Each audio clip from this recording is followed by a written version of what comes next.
Hi, and welcome to the Journey to Awakening podcast. I'm Ario, author of Journey to Awakening and the Quantum Performance Coach. And for those of you listening today, you've got a real treat. My guest today is Shelton. And let me explain a little bit about Alan. Alan, welcome. Okay. Thank you. And Alan grew up immersed in the 60s vision of infinite possibility. He studied philosophy and accountancy at Brigham Young University, which, by the way, is a pretty eclectic start of mixture of education, you know. He began his career in 1977 at Price Waterhouse, structuring and negotiating Fortune 500 merger and acquisition transactions. After decades of managing and advising large multinational companies, as well as the type of early stage organizations that launched his highly successful career, Alan migrated to leadership and story coaching. Having spent over a decade in the ashrams of India, he began to ignite others who sought to live a deeper story in the global corporate world, supporting them to deconstruct the assumptions that conceal the doorway to living a rooted authenticity. He's also author of Awakened Leadership. And Alan, I'm really honored that you chose to come on the podcast today. And before we start, I just want to let the listeners know what inspired me to have you on. So I was listening to an interview that you were having with Satyen Raja, a mutual friend of ours. And as I told you, I said, I don't believe there's a guy like this that really exists. And there's many, and I know you don't look for praise, and I know you actually push it away, but so don't be offended by my praise. Because I've had teachers, I've been around teachers. You're as authentic as they come. I was motivated to get your message and get you out there, just so, because we're in an auspicious time in the world right now, and I believe the world needs individuals like you with your wisdom, and I believe with what's going to be happening in the business and corporate sector more than ever, they're going to need your wisdom. And I wanted people to have the opportunity to hear what the heck you got to say, you know? Thank you. Thank you. Absolutely. Absolutely. So before I launch into my questions, I thought maybe it'd be a good idea. Why don't you just take us back to where you started, what inspired you to get into business and along those lines, and then take us through the transition of going to India, and what kind of internal conflict may have been happening at that time? And so there might be many people that can relate to that in the coming months, especially. Sure. I mean, it's kind of funny that you mentioned that philosophy and accounting were the two pieces. I did grow up in the 60s. My family had a fairly significant participation in the business world. That was just how it was built. And I was the child that was encouraged to break that mold. And my grandfather loved philosophy, and he would actually sit me on his lap when I was small and tell me stories about Socrates, only he would make all of the people who came to see Socrates 5-year-old boys, because he was talking to me, and he wanted me to believe that 5-year-old boys were the kids that Socrates were dealing with. I found out later that wasn't true, but that was okay. Grandpa was able to, and so all of the stories that were told to me as I was young were stories like that, and so I wanted to be a philosophy professor, and so I started to study that, and I was doing really well, and they came to me and they said, in the 70s, and they said, hey, kind of a good news, bad news. While you're doing really, really well, and we think that your velocity and your career could be wonderful in philosophy, there aren't going to be any jobs. So why don't you take something that you can get a job doing if you need to have a job? And my grandfather had always told me that that accounting was the science of business. That if you knew accounting, and I had accountants hanging from the rafters, and we would talk about economic theory at the Thanksgiving table, for heaven's sake. So this is my family. So I took accounting kind of on the side, and was dean's list for 5 semesters in a row, not thinking much about it because I always thought accounting was easy.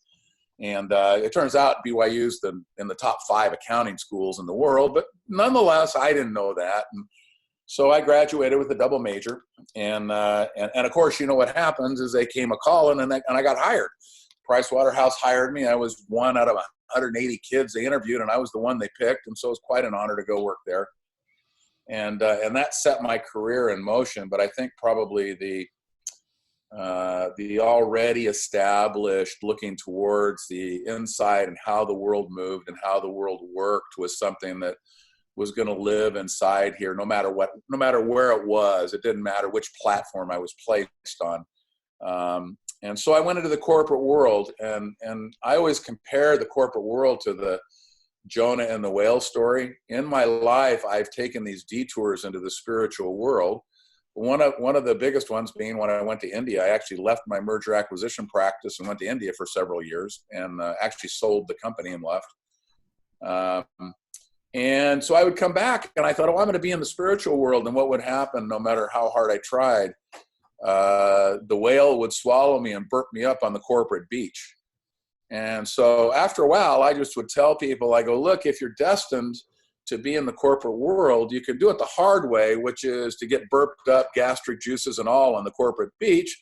Or you can go just, rent a Jeep, put a picnic basket in it and drive down the little path. And there you are, because you can get to go willingly or not willingly, it seems. And so the corporate platform became the place that I lived my awakening experience. I went to, there came a time when I was in my 30s that I had done everything. Every box that my parents and culture and society had told me I needed to check, I checked it. For some reason, I was wildly successful at checking boxes. And, but inside I knew there was something deeply wrong. I could feel it. That's what I want to. That's what I want you to expand upon. I want people to understand that process. Yeah, and I mean it was quite a thing because it was all consuming. I knew something was wrong intuitively, and I set out to figure out what that was. And what I did was I read every book in every metaphysical bookstore. I was the guy in the corner with piles of books, and they would have to tell me to leave when they shut the lights off. Yeah, so the Bodhi Tree up in Hollywood at the time, and of course all of the ones down in Orange County and San Diego. I was a member of all of those, the floor sitting club, and so as I did that, I mean I went through the Course on Miracles. I went through Landmark. I knew Werner really well. In fact, I helped bring some of that work into the corporate world.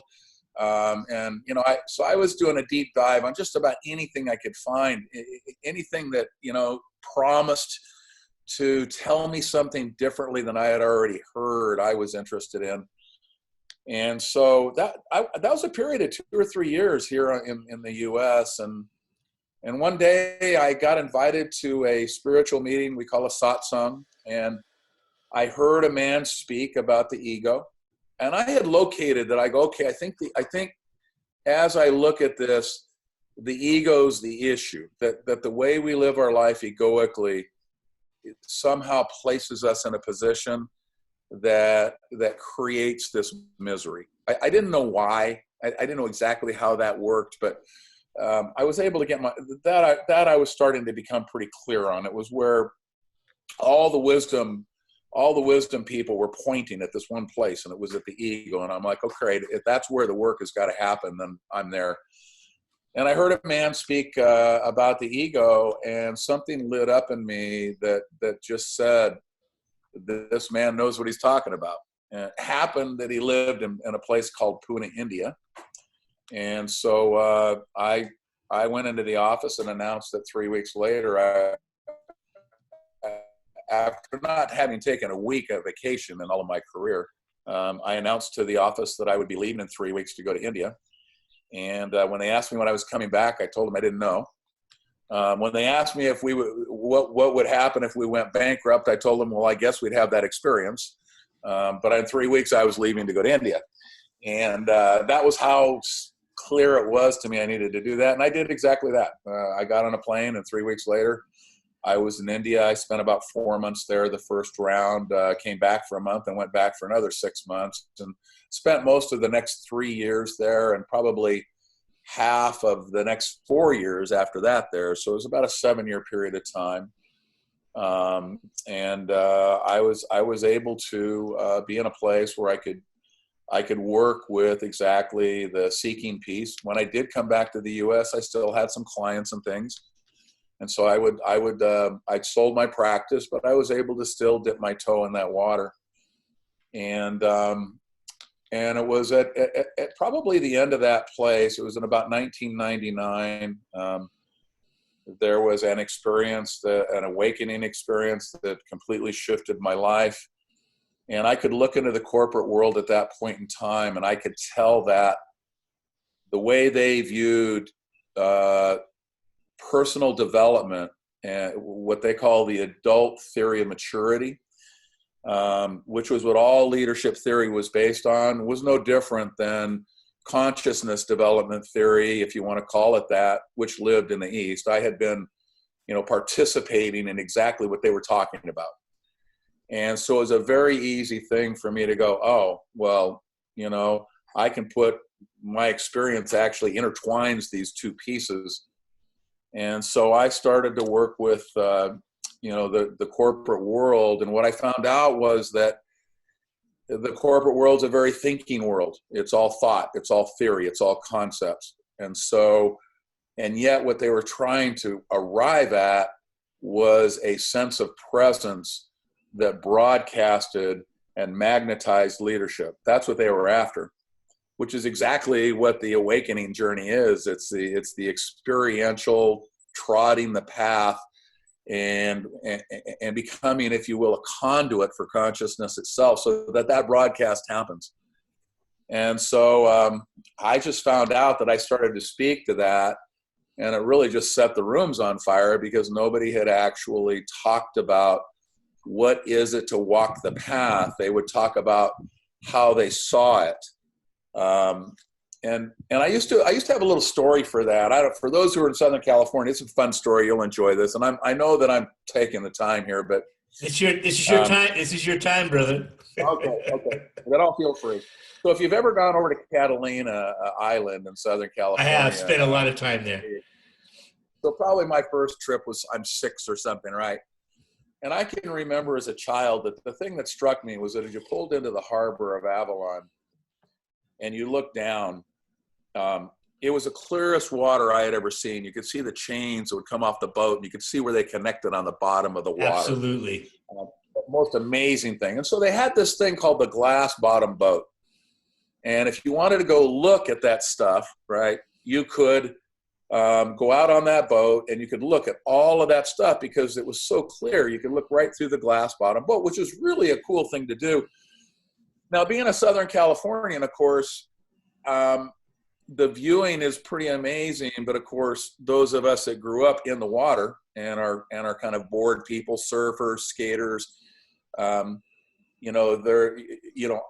particular place in terms of relating to the water and the ocean is to be in the water and be in the ocean. And so I would contrast those two experiences. I would say, well, the corporate world is kind of like going on one of these tours in a glass bottom boat, and they take you out and they start to tell you about how beautiful this is and how beautiful that is. And they have scientific names for all of those, everything that's going on down there. And they can describe to you the movement that they are seeing when they look through the glass bottom boat.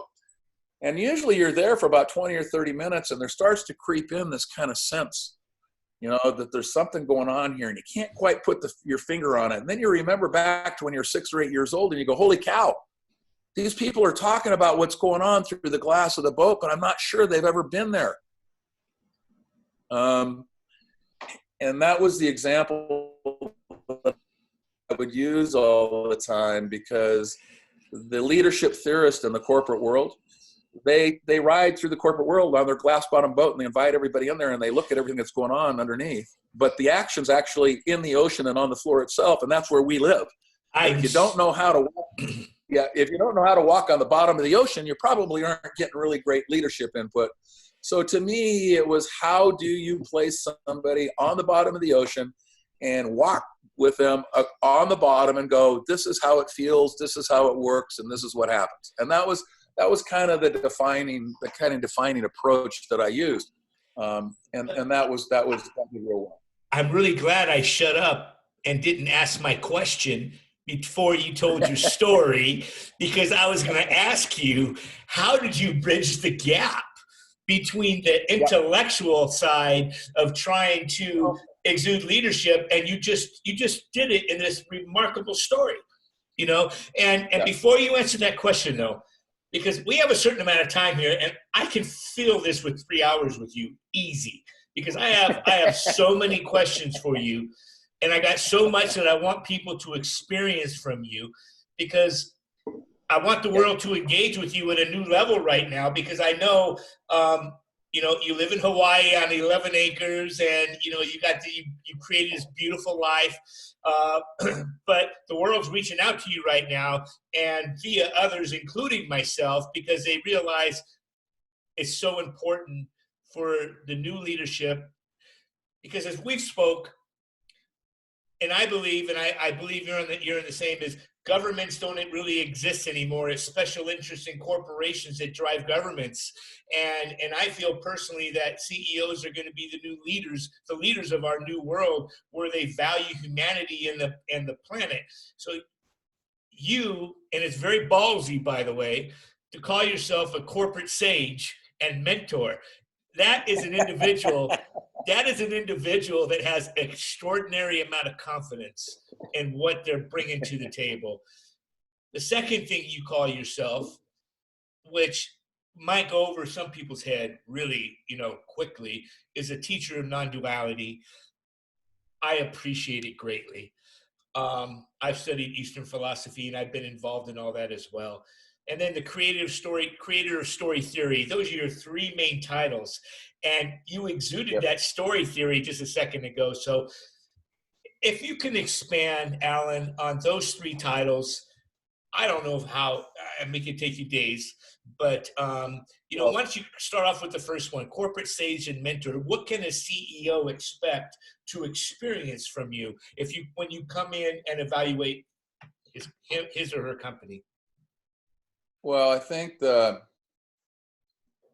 thing that you have to look straight in the face when you deal with the path of wisdom, and I divide the world up into, I think everybody does. There's a path of knowledge, which we all engage in, and we, you know, we obtain all of these things and we put it in a box, and we think that all of those pieces of knowledge are going to give us all of the answers. And in fact, we overplay that, forget there's a path of wisdom often. And so the reality is, when I was in a group years ago, a big brand, I don't remember which large brand it was, but, you know, I asked the question, what is wisdom? And of course, you know, one of the brand presidents, she sheepishly raises her hand and she says, well, normally when we get these questions, we go Google that. And out of my mouth came, well, I'm here to tell you, you can't Google wisdom. Right. And that's the difference between the path of knowledge and the path of wisdom. You just can't Google wisdom. So all that I say when I'm a corporate sage and mentor is that there came a moment where it was painfully obvious that I belonged wherever I was when I was in the corporate world. And that sense of knowing that I was always in the right place, I located that as the place of wisdom within the corporate world. Who else is that person than someone who does that? And so there was always that sense. Now we get beyond the personality, and you'll see that in a way when I say that I'm wrong right out the gate, because, you know, that sense of belonging actually is something that lives outside the individual. So don't be misled by how I place that. And that's really all that piece is. And so what a CEO, though, I think the thing you have to look in the face is that the corporate world wants all activity to be connected to a payoff. And that's really a great idea. I think it's a wonderful idea. And in fact, if human egos were in charge of the world, we might likely make it that way. But unfortunately, consciousness is in charge of the world. And the only thing consciousness does is reveal itself to itself. So when a corporate CEO says to me, I want you to make me a great leader, I'll say, well, I'll take you down the path. And what the path is the deep dive into the deconstruction of the internal belief that one holds about who they are. And that's the only thing you can deal with. That's it. There isn't any other subject matter on earth that once you enter the wisdom path, that's the entirety of what you do.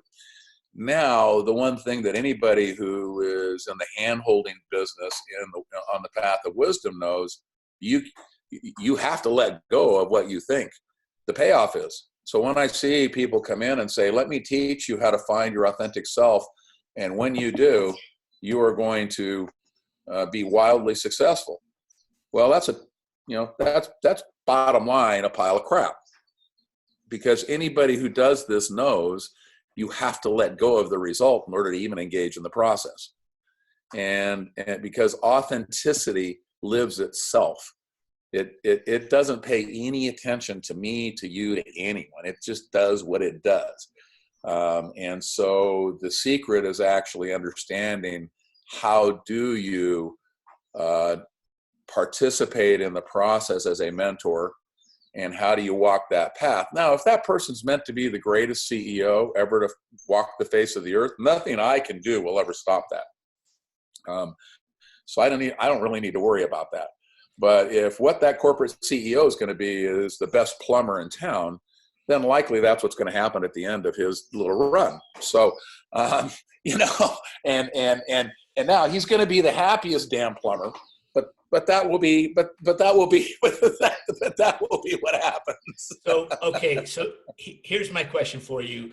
Sure. And we've had conversations in previous days, and yes, and we kind of live in the same vein, but like I say, you're way ahead of the curve. And my challenge has been, because I try to accomplish the same thing when I work with somebody in my way, because I've been down the path, I've had the awakening. My challenge has been, and I think you have solved the challenge, but my challenge has been how to quantify what I do so somebody can understand there's going to be a result, because it's an intangible process. It's like you can't get your hands on it. And so what a teacher told me one time is that he said, you have to find a way to enter. And you have to, and you enter everybody differently. And, but you got to find it. And once you can enter, you can start to make progress. So I'm leading up to a question. Sure. In a good economy, when everything's going great, there's not going to be a CEO on the planet that thinks they need help. And their company's thriving, they don't really feel, unless their personal life is completely deconstructing and falling apart, and that's another story. Okay. Yeah. Now, as we approach the coming year, and one of the reasons why I wanted to interview you now is because I just felt so many people are going to be needing individuals like yourself. How do you quantify the value you bring to the table? How do you help somebody understand that their problem is consciousness and deconstructing who they think they are? Well, I think it lives in the, you and I always talk about, one of the things we talk about is pain points. Now, there are some companies, just to kind of go back a bit, that are dedicated to development and leadership internally. And so during good times, they do invest, and people like me do the teaching that we do. And a lot of those folks have come to the dead end in their corporate life, even during the good times. And so there's still a lot of work that can be done then. But I don't think that there's any doubt that the external circumstances, when they bring pain, they really highlight exactly the internal journey, because that pain is internally felt. And what happens, it's kind of the old Buddhist approach, which is suffering is always entirely rests in the difference between what happens and what you want to have happen. That's suffering. So perception. So right. So it's pretty. So guess what?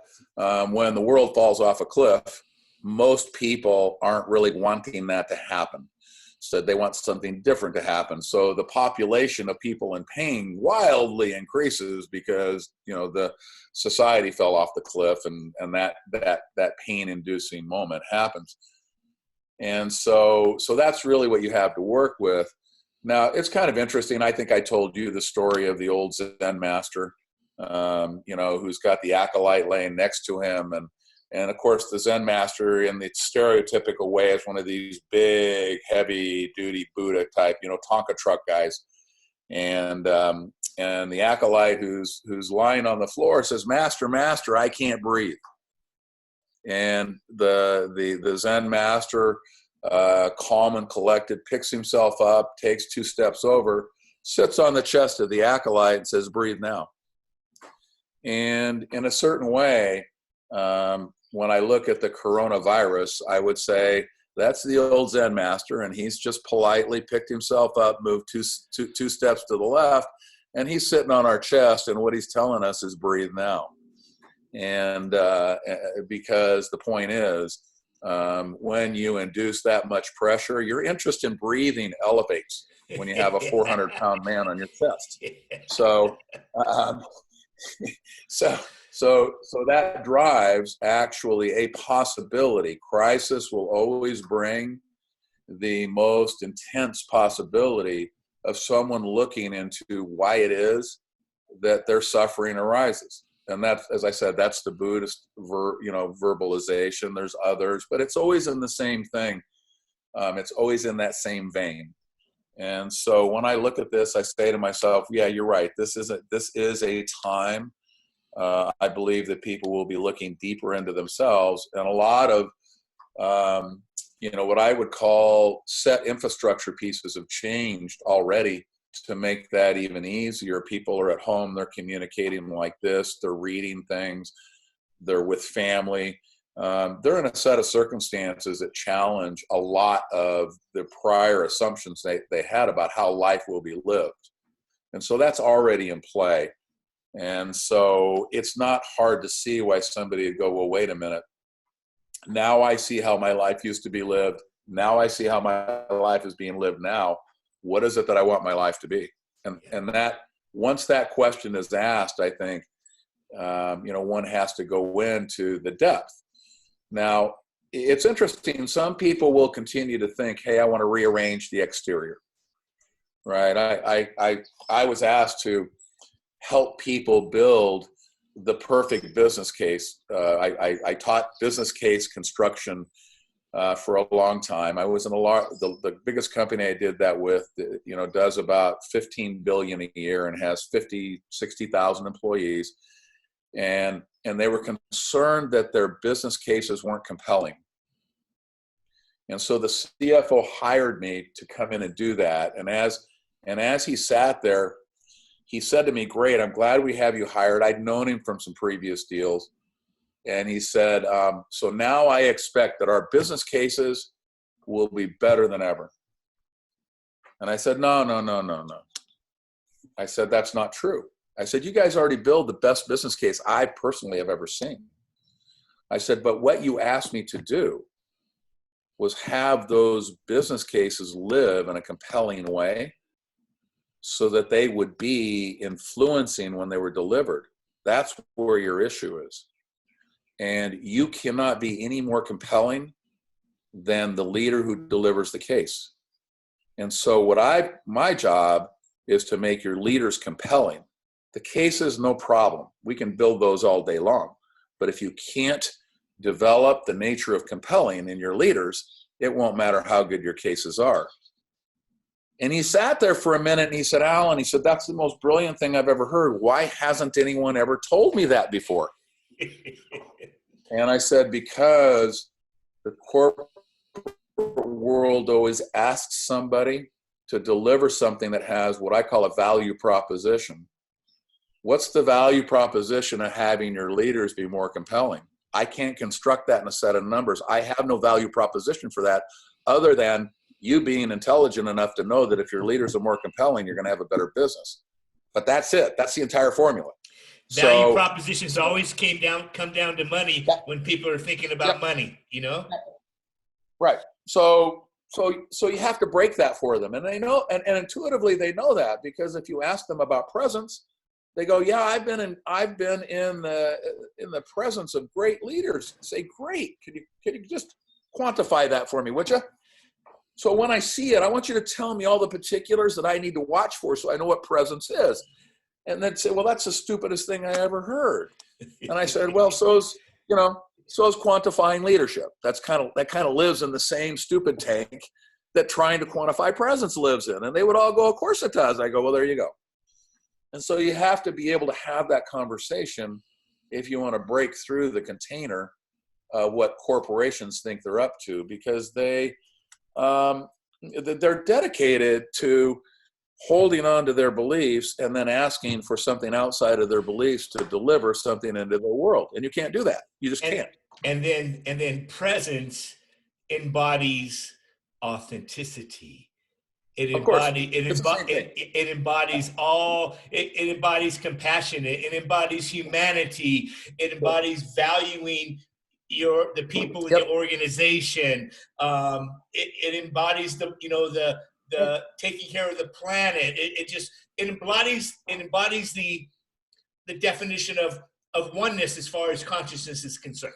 You know, and even to the point of, when you described all those things, you would think you would start with those things, right? And pay attention to them in order to get those to happen. And the answer, you don't. You don't pay attention to any of that crap. I mean, it happens by itself, but you don't pay attention to it. Because here's what happens. One of the titles that we talked about was The Creator of Story Theory. Yes, okay. So after that, we'll get to duality. I skipped one. We're gonna do. We'll bounce around because it comes into play here. And that is that every individual is consciousness itself, and individually packaged, you and I call that the I am in the spiritual world. In the more story world, if you will, Joseph Campbell would have called that the original myth story, which means every human being, but just by the nature of how they arrive on this planet, is energetically composed in a way that when you flip the switch, an original story of authenticity will happen. Now, we take that and we paint on woulds, coulds, shoulds, beliefs, and all the rest of it, and we're able to bastardize that to a place where nobody can even find the original myth that lives within that. But presence itself conduits through that original story. That's how presence happens. And so what the goal is ultimately when you're doing mentorship work is to take somebody back to the strongest position of authenticity they've ever been in, stand them in it, and see if they don't immediately acclimate to their own authenticity, because it's their story. So of course you would think that they would easily acclimate to it. It's who they are.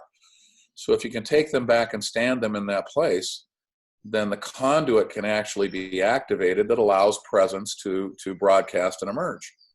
Now, if they're a great leader, what's going to happen? Well, they're going to get all of those things you just said, right? That'll happen by itself. All they have to do is live their story every single day the way it's supposed to be lived, and all the stuff that comes with that story happens. So I don't have to worry, as a mentor or as a wisdom proponent, I don't have to live in a world where I'm accounting for all of those outcomes. Now, all of the leadership companies, they do that, of course. And they do that because they're insecure about their own presence, and so they want to buttress it with all of that crap, and that's okay. I'm good with that. They fill a role on the way to where it is we're headed, and I'm happy that they do. But in the end, that stuff doesn't matter. I'm here to tell you. I know, and people are going to disagree with me. You know that, but I don't really care, because the reality is the job of someone who does what I do is to hold hands and walk down the path. And unless that's happening, the rest of it doesn't really matter. Well, and what was coming to me as you were describing having somebody stand in the authenticity of their own story, a fundamental component is embracing Yep. that they are the creators of their story. They were 100% in they created their story. They participated in the creation of their Yep. story. As there's no victims, because we always, even if we perceive ourselves as being victimized, even after that, we always have a choice in the decisions we make, how, we're going to be Yeah. empowered. So, yeah. Yeah. So, well, And that's, even this, and even the victim role is a form of that bastardization I talked about. yeah. Yeah. It's a belief that one is an autonomous unit and could be victimized. The authentic story pays no attention to that. And so when someone's so that's the step out. What's the step out? The step out of anything that is a position of bondage is the step into the authentic story. That's just simply how that works. I know I have my ways of helping people understand their participation in their own creation. How do you, when somebody gives you resistance as to what you're showing them, as you put them into their story, how do you overcome their resistance and get them to embrace that? So here's the thing about stories. Story is, if you think about what we learn how to do, even in cognizing the world, if you go to a 3-year-old and you ask them a question, they are going to tell you a story. That is the basic language of humanity. That's the first thing we learn how to do. Why we don't recognize that that's the most powerful place that a human can stand, I have no idea, because we think that if we create spreadsheets and concepts and theories and we write philosophical tomes, that somehow that actually is a really good thing. And I would suggest to you that's just a set of faded versions of stories. That the further you go away from story, the less compelling it becomes. So really the way that I deal with resistance is I don't worry about it much, because I know that if I can get somebody to actually find an original myth story, and there's several, remember, a lot of our stories will happen in our life and they are original myth stories. And so what happens is that if you can get them to tell that story and actually relate that to you, it's their very story. The minute they feel that, there's really no resistance any longer. They recognize immediately that's the strongest place that they can stand. And when you're there and you're pointing to that and saying, that's where you stand, that's where you start. One of the things I used to always say is in leadership is lead with story. That's what you do. You lead with story, because what you do is you establish the most authentic and compelling place possible whenever you're engaging in leadership. That's your authenticity has to show up. So the thing I would do with leaders is I would send them out and have them do that. Now, it's not as hard as you think. It really isn't. I can give you an example. One of my own stories is I was raised as very young in San Diego, and my uncle would take me down to the water. And so, boogie boards, the surfboards, and being on Mission Bay and all of the stuff you do in San Diego was a part of what I grew up with. I loved the water, and I loved anything that had to do with the water. And my father got a job at Sunkist in Corona, and I moved out to this place called Corona, and it's not Corona Del Mar, it's Corona No Del Mar. There is no ocean where I went. I know what Corona is, yeah. Yeah, it's out in the orange. In the day, it was a beautiful agricultural town. And I'm about 11 years old, 1964, and I'm walking down the street in this little town, and about 2 blocks away, I see this head popping up and down on the and I don't know what that's about. I know it's a kid about my age, but what the hell could that be? And remember, I'm suffering because I'm living in Corona and there's no ocean, no boards, no nothing, right? And as he appears in my vision, I look down, and what I see is a surfboard connected to wheels. And what exploded in me was that if I could be on that surfboard with wheels, I could surf anywhere, anytime I wanted to. And an explosion occurred in that moment, because that's naturally a story that lives in the Allen sense of the world, right? Now, you know me, I'm exuberant and move fast and all of those things. That story you can imagine how that erupted in me and how excited I was and how jacked I was. I mean, I went home and I started nailing skate wheels onto 2x4s because, baby, I was going to do that. That was happening within an hour of the time I saw that kid, because that was going to happen.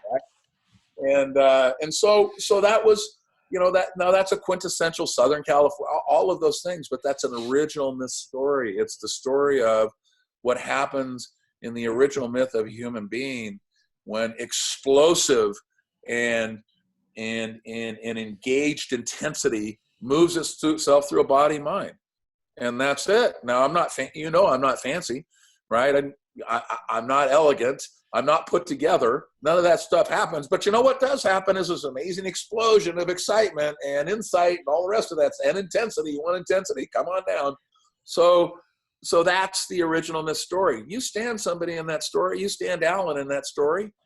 If there's not a recognition that that's your native land, then I don't know how else to get that done, because that's you. That's your story. And so I would take people and I would make them go do that. And I had people would travel back to their hometown in Europe and sit in a fountain and tell soccer stories about their grandfathers, whatever it was. And we would have them tell those stories. And then we would bring them into a room. And we would say, the next time you deliver something to anybody in the corporate world, it has to feel like that story. So if you go into a lobby and you see Alan on his way in to talk to the board of directors, and he has his head down, and you see his mouth moving, let me tell you what he's doing. He's telling himself the story about that skateboard in Corona, California in 1964. Because when I walk in that room, I know if I engage with those people and the last thing I stepped out of was that story, they're going to get it. They're going to get more authenticity than they probably know is headed their way. That's what I do. And that's what I would have everybody do. No, we would sit they thought I was a nut because I would sit those people in a room and I would have them tell them a story, and then I have them come in and do their presentation. And everybody would say, those are the best presentations I've ever seen. And I would say, it's because they're living in their original story. They're delivering that from who they are. That's why it's so compelling. That's beautiful. So I want to segue into a really important question I have. I don't want to get too esoteric here, because, okay. But we know energetically we're shifting from a third dimensional to a fifth dimensional frequency. The planet is accelerating, et cetera, et cetera, et cetera. Sure.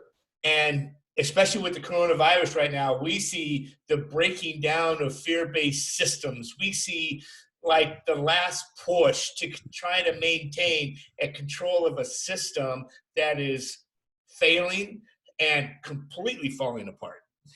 And so as I talk to some business people that are actually been good leaders in that realm, I see them hanging on to the old, like you say, trying to reconfigure the old. And the philosophy is, well, you just have to work 20 times harder to get the same result and everything's going to be good. But that lacks authenticity. I mean, it screams lack of authenticity, and it certainly doesn't resonate with me, and it's not going to resonate with anybody else. And I see that philosophy running into a brick wall. So one of my own struggles that I've experienced, let's say in the last year, is I've transitioned really into heavily doing the kind of work, wanting to do the same kind of work that you do, is balancing me willing things to happen as opposed to allowing things to happen and being in that kind of grace that allows things to unfold. And I even did a little video one time on the art of allowing. I was in this space where I saw the beauty of just having things be allowed. And I even did a video on authenticity. So what I want to get is your take, and how would you communicate the effectiveness of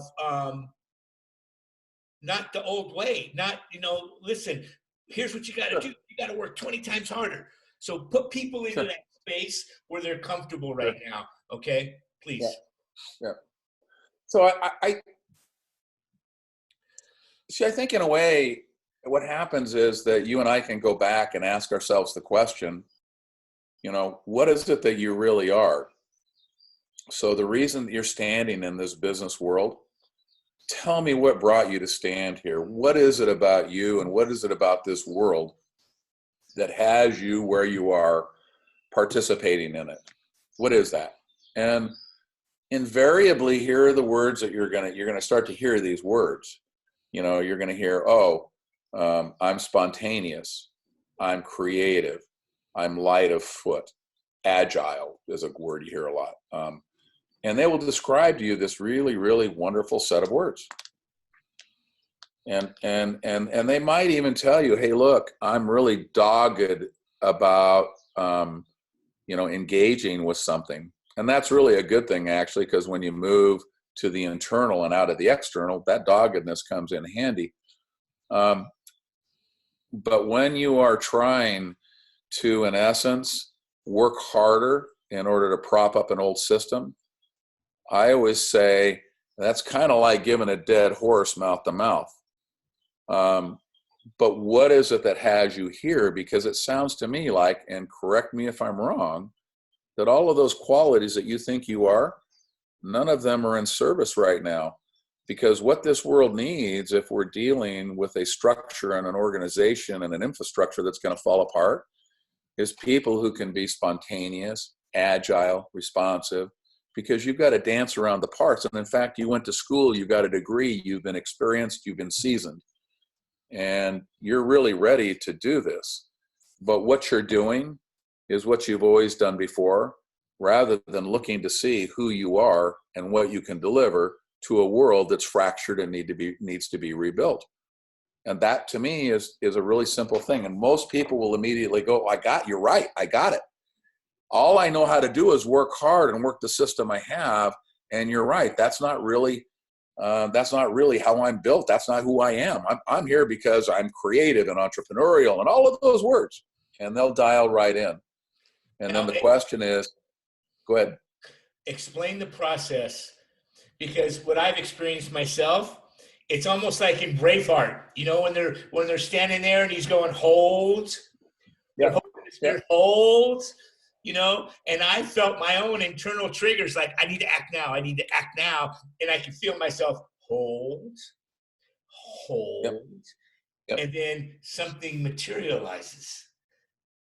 Just effortlessly it materializes, but not in the same time frame that I was anticipating. So what I learned in that process was patience, and so it taught me my lack of patience, but also taught me the value of patience. So how do you put somebody in that? How do you get somebody comfortable with that space? You know what I mean? That space. Well, yeah, I think I always look at what wants to happen. It's that same thing. Misery lives, or the suffering lives in the place between what you want to have happen and what wants to happen, right? So that shift is the shift that's being asked for now in terms of leadership, right? That's what's being asked. So if you can land that in some way, and the way to land that is to say, look, you're doing the same thing over and over and over, and you're getting increasingly worse results. At what point in time are you willing to step over and do something different? And of course, that always brings someone in, to say, okay, well, what do you propose? Well, here's what I propose. My proposal is, rather than living in a world where you're forcing something to happen because that's the way you want it, what does it look like when you live in a world and you actually have a sense of what wants to happen, and then your activity lives within that sense? Beautiful. So your sense of what wants to happen needs to be, cultivated, developed.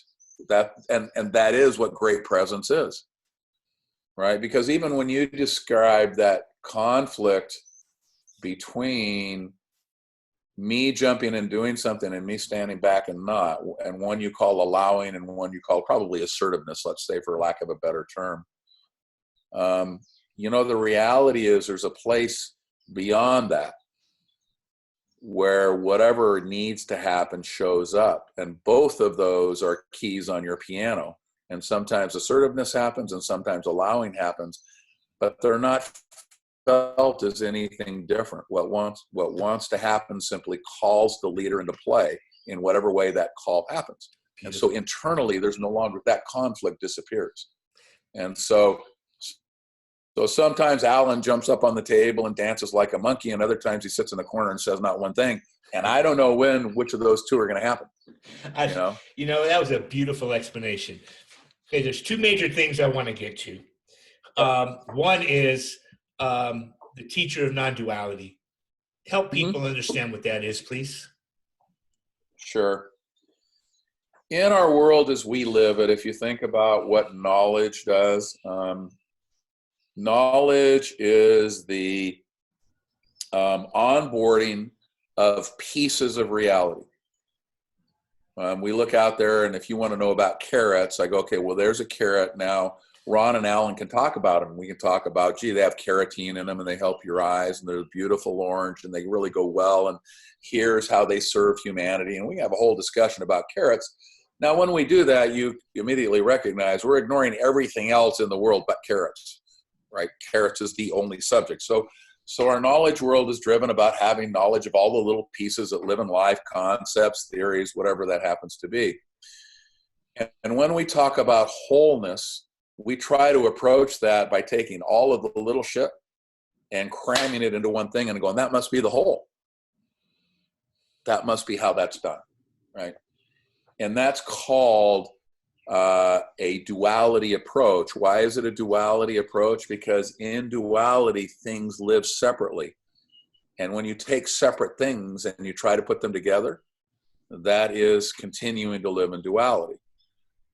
Well, there's a place beyond duality called who I am, right? That's what it is. It's consciousness itself. And what's really interesting is that nobody's like locked into the fact that all of those little particulars emerged from exactly that amorphous, non-defined whole, right? The whole of all there is, which is called consciousness. But it's a stance in that very consciousness that broadcasts presence, wisdom, and all of the rest of it, and also lives one so that they're always in exactly the right spot at exactly the right time, no matter how it's framed. And so when you're a teacher in non-duality, what you're doing is you're turning the world on its head, and you're encouraging everybody to ignore the fact that they have this amazing ability to break down the world into small little pieces, and you're asking them to step in the world from the other end. And you're asking them to step into the world where there are no pieces and watch then as the pieces emerge. So that instead of trying to go from the outside in, you're coming from the inside out. And that's all non-duality is. That's freaking brilliant. So you've got the physical, the consciousness side, which leads me to the book that you wrote called Awaken Leadership, which is essentially bringing your teachings of non-duality, which is consciousness, into the leadership world and labeling it Awaken Leadership. So tell me a little bit about the journey of your book, Awaken Leadership. When you wrote the book, how you were embraced, and I know I'm not because I want to ask you, what's your purpose and what's your mission? And I know you're going to tell me that's separation. Just the act of wanting a mission is separation in itself. But you've got a contract. You've got a contract. You've got a contract. You're here for a reason. Awaken Leadership is the world's in dire need of awakened leadership. Tell them what they need. So here's what I did. First of all, I confused a lot of people because awakened leadership sounds like, I don't know, kind of a textbook, right? I mean, it sounds like you go in there and find principles and da-da-da-da-da. And so the book is actually about 16 chapters long. The first 12 are actually the stories from my life as I progress through my own journey. Beautiful. So I start as a child. My grandfather's in there. I tell stories of when my mother converted to Mormonism. I tell stories about, I went to Peru as a Mormon missionary when I was 19 in 1972 and did that. And then I spent this beautiful long career. And then I go off to India, and I'm with the masters in India, and then so I tell that whole story, up and through the awakening piece, the stories that lived in the corporate world that were spiritual. I just tell those stories. That's all I do. And then I have about 4 chapters of what I think are some of the gleanings from those stories that would be accessible. I talk about presence and a few things. But what my goal was in writing that stories was to, and you've heard me talk about the 3 levels of story before, and so the first level is just the object level. I give you a story, you and I chuckle about it. The second level is when you try to persuade somebody from one place to another. And the third level, I always say, is an invitation to live the story with whoever the storyteller is. And when one stands in a place where they live exactly the story the storyteller is telling, then the separation and the boundaries between those two have a tendency to disappear, and one can't tell who's telling the story and who's listening any longer. And that was the point of the book. As I say, it confused everyone. They loved the book. The stories are great. But of course, in the end, everybody wasn't quite sure what its intent was, because it's really hard to. They had been captured. They had lived it. They loved it. They gave it great reviews. Everybody loved it. It's used in universities. Huffington Post reviewed it, and so it's done well in its genre. But it was done in a very direct way to induce people into being comfortable and standing in story. That was its whole intent, so that we could go back to that most authentic place. That was its whole purpose. And so that's what it is. It's people are still reading it today. It does very well, and I get a lot of input about it. So. And so if anybody wants one, have them contact me. I send them out all the time. Awesome.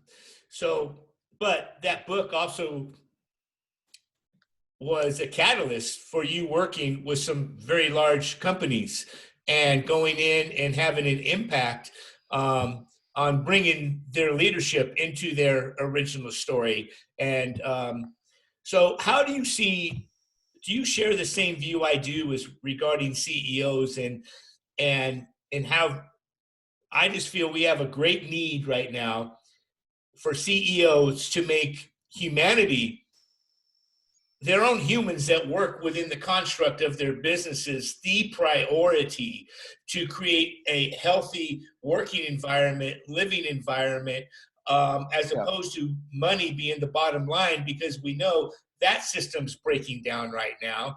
And you know what I mean? So I see CEOs as being the next generation of leaders. If we can get them to bring in their authentic story to who they are, why they're here, have the corporate vehicle be the foundation for their company's success, to support the greater whole. Do you share that same vision? Yeah, I would agree with that. I mean, one of my mentors early on was a fellow that's somewhat well known. His name's Peter Drucker. And Peter, what was interesting about him was he's kind of called the father of entrepreneurship. He's known for talking about entrepreneurs. And yet the bulk of his work was a recognition that the institutions in our world couldn't keep up with the fast movement of the environment around them. Now, remember, I think he passed in, I'm thinking the early 90s, so he didn't even see the explosion that you and I have. And so he dreamed of a world where the corporate institutions would be embedded in the development of humanity in such a way that they were the ones that principally would take care of that process. Now, that hasn't happened yet, but he saw that was how he thought it should happen. And all of my mentors, I think to a person, would say, put the people on the platform that can induce wisdom into the corporate process, and you'll start to get those kind of outcomes. Because capitalism by itself isn't bad. It's not. There really isn't another way to do things. If I want that shirt and you want this shirt, we need to trade them and decide which one's more worth more, and maybe figure out the difference in how we're going to deal with that. And so that's how that happens, right? But capitalism's a lot like plumbing. And so if what you do is you fill plumbing full of a whole bunch of water, right? And then you have the pipes go to nowhere, then people are going to come in and say plumbing's bad. And what I would say is, no, actually what you need to do is take the plumbing and have the pipes end up somewhere beneficial. That would be how you would change that activity. So the whole idea that we're going to leave a capitalist system is insane. The pipes are there. We just have them leading to places that don't benefit anyone. So as humans, what we need to do is rework the plumbing so that the pipes end up delivering nourishment to the humans that actually need water. And so that's really what we're up to here. So do corporate people stand in a place that's critical to that replumbing? I would think so. I don't know who else knows how to get those pipes to shift. We're pretty sure the politicians don't know what that looks like. They're very good at demonstrating that they have no idea how business works. They seem to do that on a fairly consistent basis. So I would say that it's left to the corporate and entrepreneurs, people who work day to day in the business. And it doesn't matter, whether you're at a country fair or whether you're living in the Chrysler building. Those are both places where the plumbing needs to be examined and the pipes need to deliver. And so wherever it happens, that's actually what we're up to here. Very well said. So Alan, what parting words would you have for those listening today? What words of wisdom can you impart?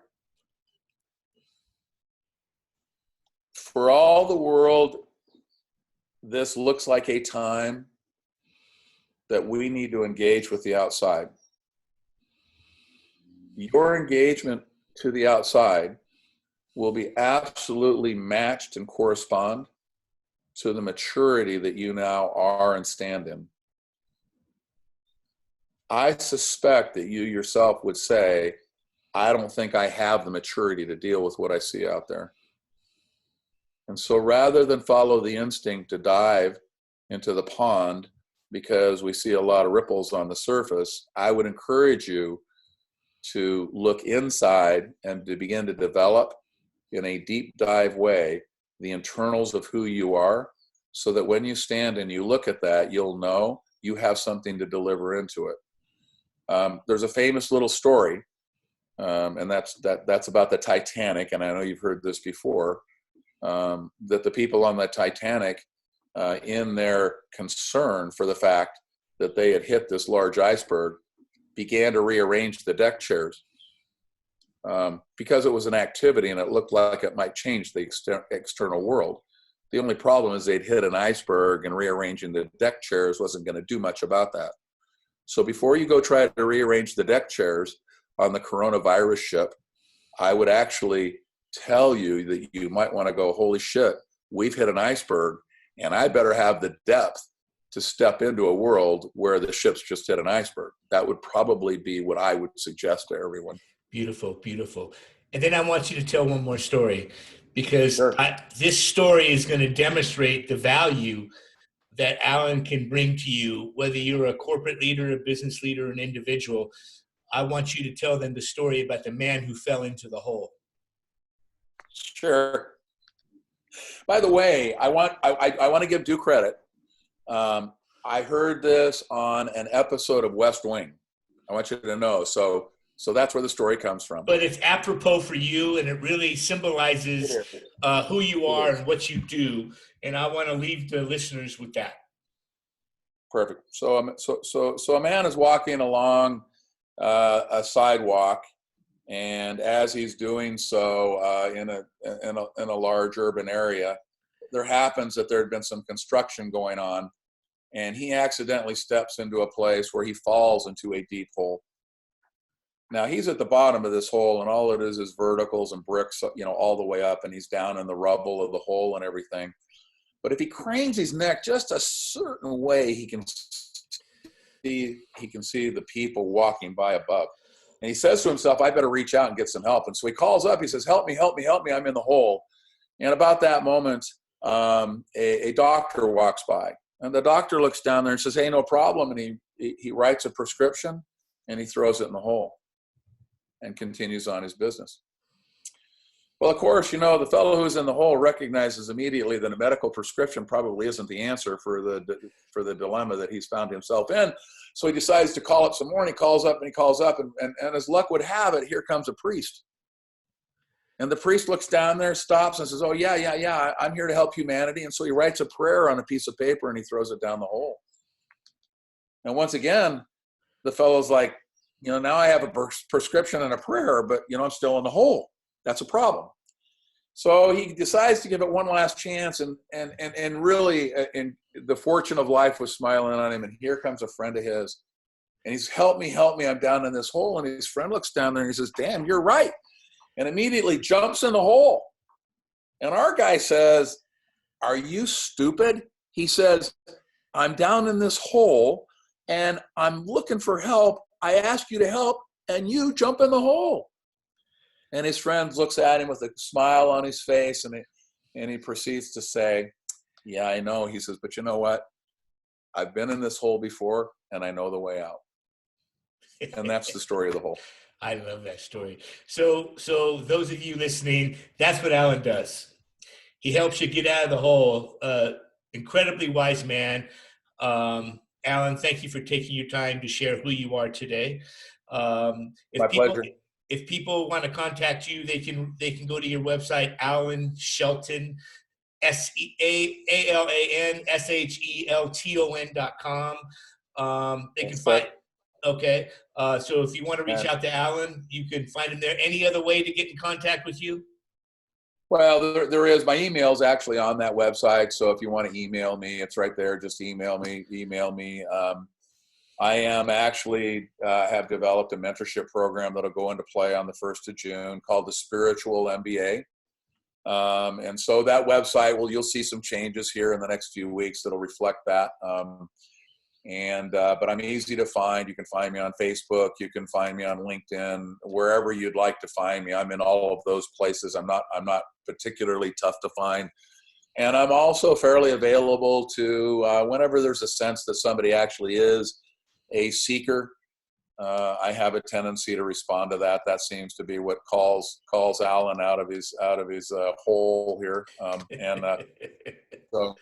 Awesome. So feel free to do that. Yeah, I'm definitely available. As you know, I took the last 3 years and have built my place in Hawaii and haven't been very active. And for some reason, about 6 months ago, I felt to start to move back into this place. And so it's been met with wild enthusiasm. I'm really happy. I'm working with a few people. I do mainly one-on-one work, and I will also, starting in June, have a twice a month question and answer hour and a half on that you can call in and you can ask questions about spirituality and leadership, and it's called the Spiritual MBA Question and Answer, and you'll see that those materials will start to come out as well. So my availability is going to become much more than it used to be.